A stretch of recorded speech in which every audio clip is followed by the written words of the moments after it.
Hey, welcome. Good afternoon, everyone. Glad you're here. Let's talk about the elites. The people who believe their bank account makes them better than the rest of us. The ones. They fly on private jets to save the environment. And they use their iPhone to tweet about income inequality. Yeah. But their favorite game? Divide and conquer. They want us to be scared and divided so they can keep us under control. It's like a page out of Machiavelli's playbook, but less Italian and more payoffs. And who's their accomplice? Who's spreading the fear? It's the media. It's like they're saying, if it bleeds, it leads, but replace bleeds with pays us the most. They are the willing accomplices. So, how do we bring down the elite? Well, for starters, we can stop buying their overpriced products. Sorry, Apple, but buying a new $1,000 phone every year won't make you more productive. And Starbucks, your $6 coffee won't make you sophisticated. It'll just make your wallet sad. And let's stop getting all worked up over everything on social media. It's trolls and fake news. Is it really worth getting upset over a plastic potato's gender? I don't think so. Let's stick to what really matters, folks. Let's stick together. Lots of us believe everything we're told without questioning it. But if we seek the truth and we stay together, we can accomplish anything. Except maybe getting politicians to represent the people instead of the billionaires. But we can dream. Thanks for joining me today. Man, it is weird times, and I appreciate having someone to share it with. My name's Tom Coffey. This is the Coffee and Nuance Show, the best censored commentary and news show live right now. Flame on.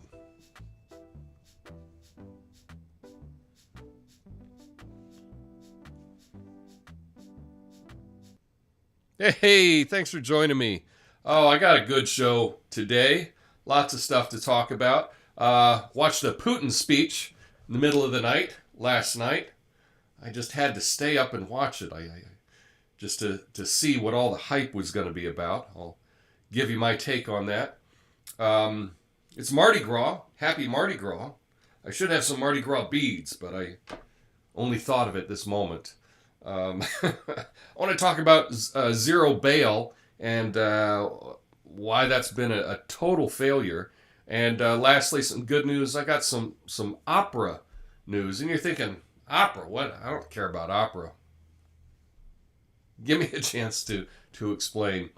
But first, let's get to Vladimir Putin, who was who addressed the world just a few hours ago.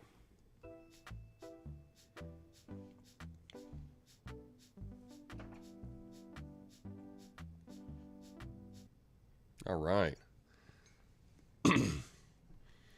In his State of the Nation address, Russian President Vladimir Putin announced his country's suspension of the last remaining nuclear arms control pact with the United States.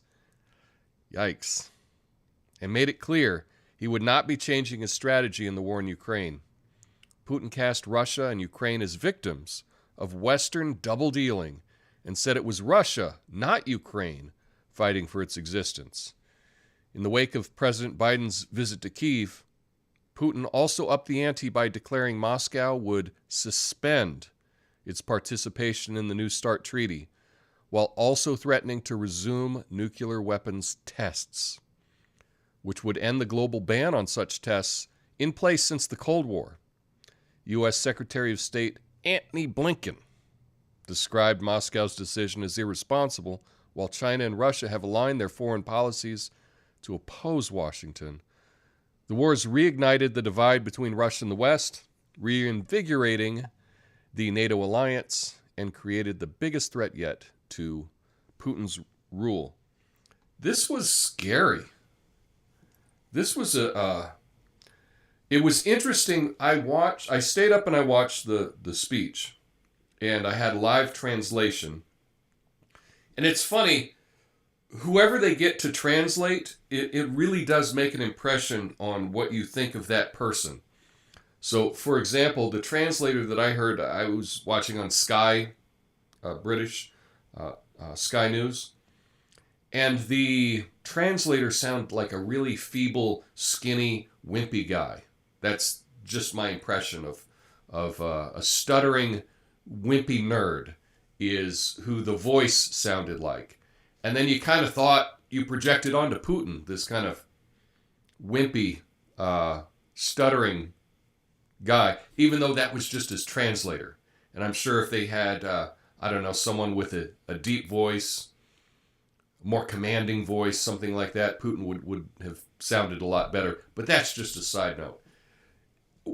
My impressions of the speech was as Vladimir Putin was going through talking to the country about everything that had been going on, I was just nodding and saying, wow, yeah, this guy is just speaking the truth. I really couldn't find much that I disagreed with. Every time he said, oh, I'm doing this because of this, I'm doing this because of this, it all made sense. And I found myself just nodding along. And then at the end, I was like, wait a minute, they're gonna start you doing nuclear tests again?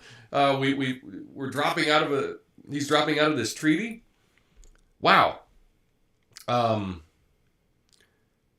It's really scary, and it shows.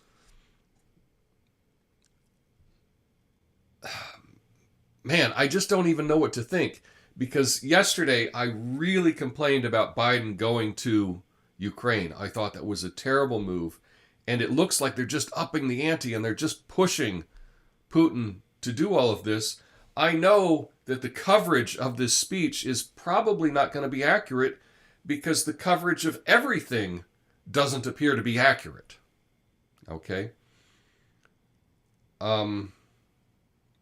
So you can go check out the speech for yourself. I know not many people are going to want to watch an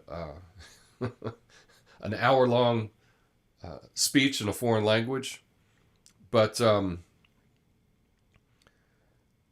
it is an example that you can see something for your own eyes, and then you can see how it's reported, and you can see how those don't even seem to be in the same world. Because what I'm seeing so far in the news this morning does not really reflect the speech that I watched last night. I wish I had some people that I could chat with about this speech when it happened, so that I could have a different perspective. I just found myself nodding along, and here I am repeating that again. So that's the new. That's the big news today. Russia pulled out a START, and that's freaking scary. That's scary, and you know, there's no winners in nuclear war. And anyone that's pushing the world toward nuclear war, I just want to curse at you. And you're everything that's wrong with everything. Yeah, I just want to curse. I'm actually stumped. I don't know anything else to say about this. I'll talk to you in the after show about that. I'll read your comments and get your feedback. I appreciate that. But let's get on to something a little bit more fun, and that is Mardi Gras.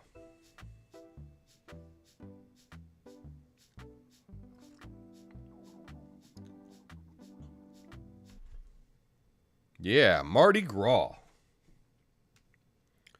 Happy Mardi Gras. It's a carnival season celebrated around the world with roots in Christian traditions. The grandest celebrations are held in New Orleans here in the U.S. What I mean by that is the biggest celebrations in the U.S. are in New Orleans, not that New Orleans has the greatest ones in the world. And with parades and festivals are back in full swing because they took some time off for the pandemic. And it's followed by Ash Wednesday, which is the start of Christian Lent. The celebration includes colorful parades, floats, sponsored by local social clubs, and throwing of trinkets to the crowd by float riders. The tradition dates back thousands of years to pagan celebrations of spring and fertility. King cake is a special cake that's eaten throughout carnival season, and whoever finds the tiny plastic or porcelain baby figurine in their piece of cake, they're supposed to be the host of the next king cake party. So I don't know if you've had that, or have you got some king cake yet today? That's something fun that you can do when you're out on the town. Is anyone doing anything for Mardi Gras? Are you doing anything? Is anyone going out? I'm probably not going out. Downtown's gotten a little crazy. Not really a club guy, but perhaps maybe I can have a tiki drink somewhere and celebrate Mardi Gras. One last one before Lent comes in, and who knows? Maybe I'll give up something for Lent. If anyone does that, or is anyone giving up anything for Lent, let me know and I'll check that out in the after show. Let's get to this next study that probably won't shock you. Probably won't shock you at all.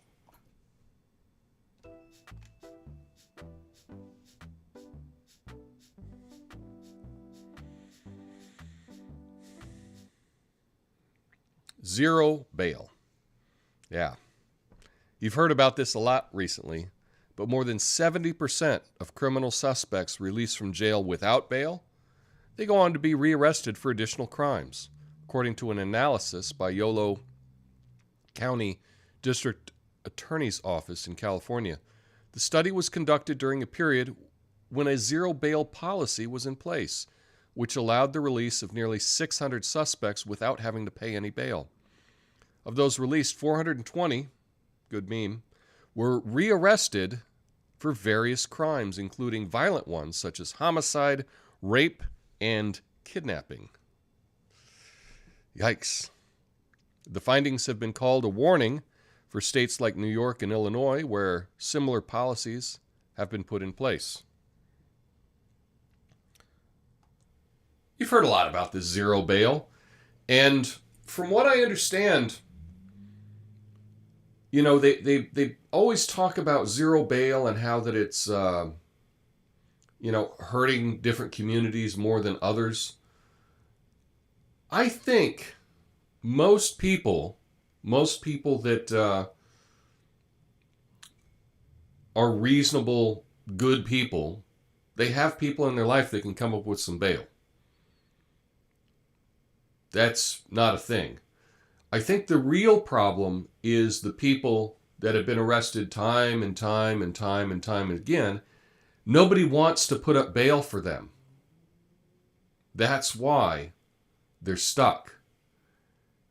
And if you can't convince another person in society, if you don't have any friends, if you have no family, if all of those people are saying, no, I don't want to help you, there's probably a reason for it. You know? There's probably a reason for it.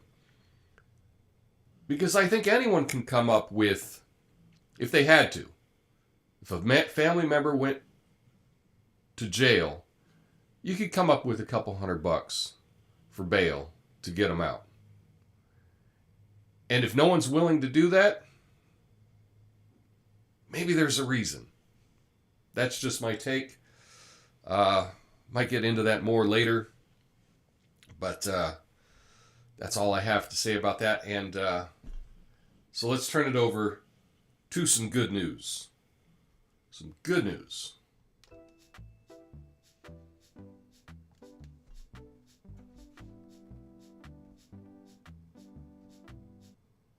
Yeah. La Scala, one of the world's most famous opera houses, is now broadcasting performances online with pay-per-view online television channel lascala.tv. Subscribers can live stream 7 operas, 9 concerts, and 3 ballets per year, and access pre-recorded shows, documentaries, and special content. Prices are like $3 to $12, depending on what they have. The initiative's the brainchild of Dominique Meyer and is following the example of the Metropolitan Opera in New York and the Royal Opera House in London.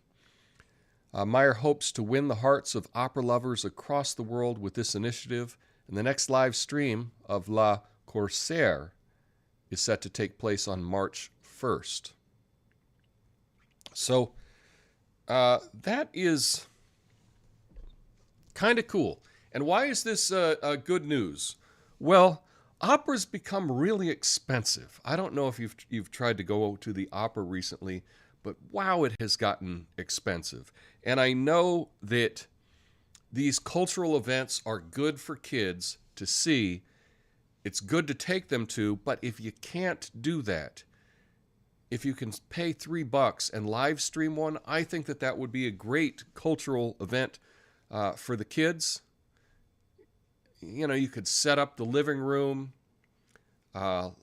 Say we're going to the opera, you could get dressed up and bring the kids out to the couch and wear some fancy duds and watch this. I know they've set this up so the performances, they have 9 different live cameras that they're switching between. I think it's really high production.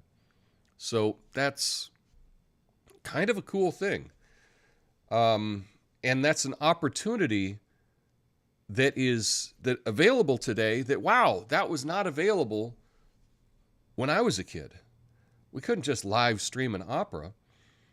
And I think that really opens up things to the world. And it really does make things more accessible, right? We talk about equity all this time. Well, now, one of the greatest opera houses in the world is putting out their shows to be able to be seen worldwide for a couple of bucks. I think that's good news. Even if you're not an opera person, you should watch one opera a year, right? You should at least see one. That's my take, but that's just me. Maybe, I don't know. Maybe that's just how I was raised. I always had, there was opera playing on Sundays at my house as a kid growing up. So maybe that's why I feel a little more affinity to it than you may. But just the fact that you could check out an opera for a couple bucks live, I think that's really special. So that's all I have today. Stick around for the after show where I will go through your comments. That means a bunch. I'll click 50 likes. Honestly, I'm hoping for 50 views today. So yeah, that is what it is. But stick around for the after show, and I hope you all are having a fantastic day. Talk to you soon. Peace.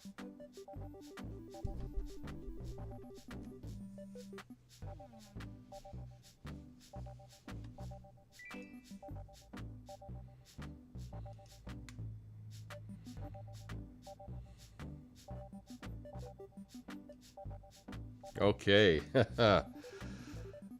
My goodness. Okay. So, did get a 0. Interesting. Got a comment on Odyssey, but I don't really understand it. So thanks, Moots, for, I guess, tipping 1 credit.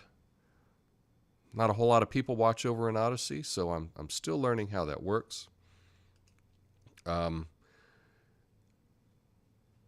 Duggo was asking, if I were to watch only one opera this year, which opera would it be? I need to actually look up and see what is being performed this year, and I will say that I will do that for tomorrow in the after show. I will mention an upcoming opera that I would want to see. So I haven't checked out the schedule of this yet or other live streaming schedules, so I'll check that out, and I'll let you know tomorrow in the after show for that. But we got a lot of people over on YouTube. I'm so glad everyone's over there. What I did yesterday was the last 2 days. Normally, I don't really understand how the YouTube thing works, but I would stream the show, and then it would sit there live, and then it would be put up 12 hours later. But if I could go in and cut out just the countdown at the beginning, it goes up immediately, which is probably better. But then the likes and the comments aren't on the re-upload of it. I don't know. The whole thing's kind of weird. But I did get it so that your comments, the live comments, will be in the new video, just not the likes and if that makes sense. But also yesterday, I think I may have gotten more people that watched it on Rumble, not live, but watched it on Rumble later, although not many people hit the like at all. Looks like I got like 60 views, which is pretty cool. Let's check this out. Diet Sprite made it just in time. Nice to see you, Diet Sprite. Miranda K's here. Hello. Flame on. That is right. I love seeing the flames in the chat. Mahalo. What's up? I have felt for years that local news is like vampires feeding off the fear of the public. Often that is the case, Miranda. I would agree. War of the Vlads. You know, I never even thought of that, but they're both named Vlad. Putin and Zelensky. How could I have not have thought of that before? Wow. Dangerous to claim to make at the same time. It is a dangerous claim, but whatever. What, who cares? I think Putin cares about his people more than Biden cares about us. I may be wrong, but that's the indication that I get. That is from Natasha. That's what it seems like. It seems like when you watch Putin talk, it really seems like he cares. He could be a really good actor, right? Who knows? I don't know. But he seems like he cares, and his actions seem to support that of his country, that his borders are important, and Biden doesn't think our border's very important. And Biden went to over to Ukraine rather than to Ohio, where we got a huge disaster going on right now. And so, yeah, it does really give the impression, I agree with that. Fat Tuesday, Mardi Gras. That is correct. What are you giving up for Lent? I'm going to give up sleeping late. I haven't decided what I'm going to give up for Lent, but you know what? Damn it, I am going to give up something. I will. I'll let you know tomorrow.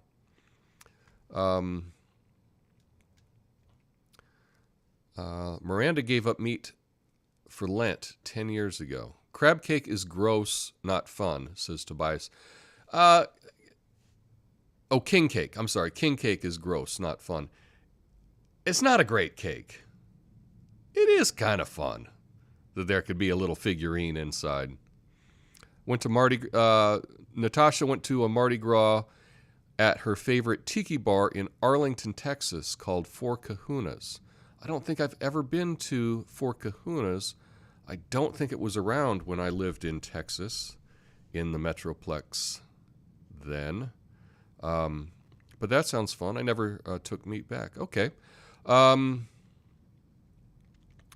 Lucid Moments of Reality, 5150. Lent for me is a reminder to get back all the things I loaned out over the past year. You know? Yeah, who owes me money? I need to make a few calls. Oh man.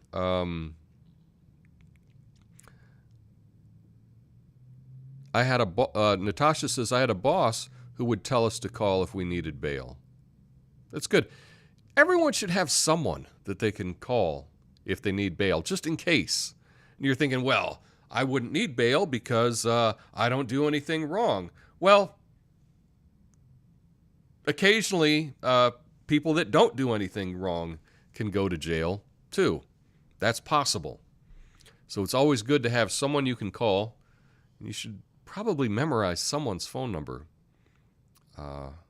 so that you can give them a call, if that ever happens to anyone.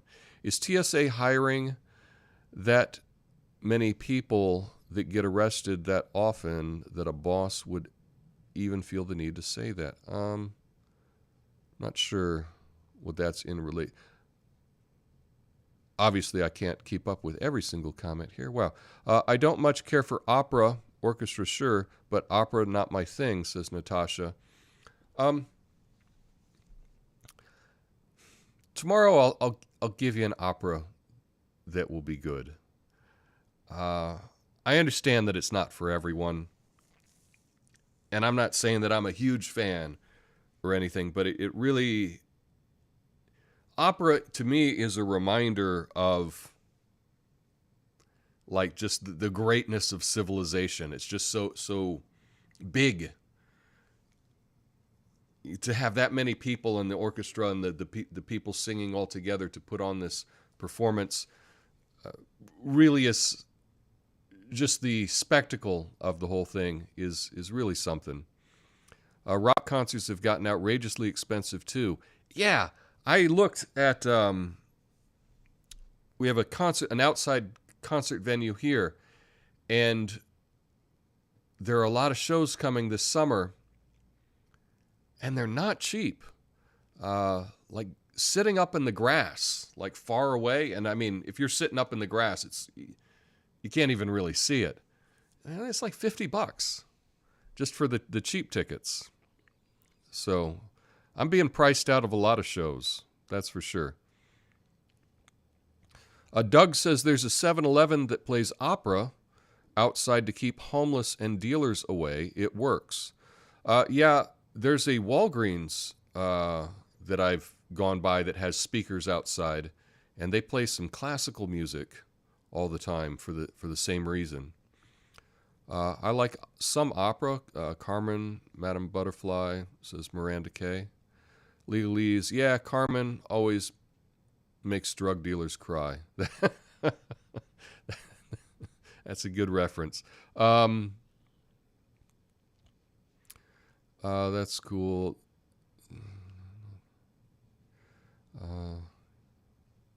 Watched a translated Putin speech recently, and was impressed. Yeah, I think he has pretty good speeches. I want to make clear that I am not endorsing Putin or anything like that, or that I'm saying he's great, or that, let's just be clear about all that. But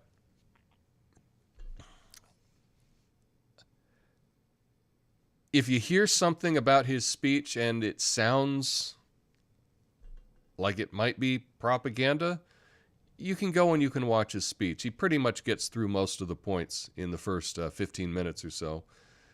And then just see what you've been told and what you see with your own lying eyes, right? That is one thing that you can keep up to do. That's all I got for today. I'll be back tomorrow with some good stories. And I appreciate you all so much. Have a beautiful day. Until next time, peace.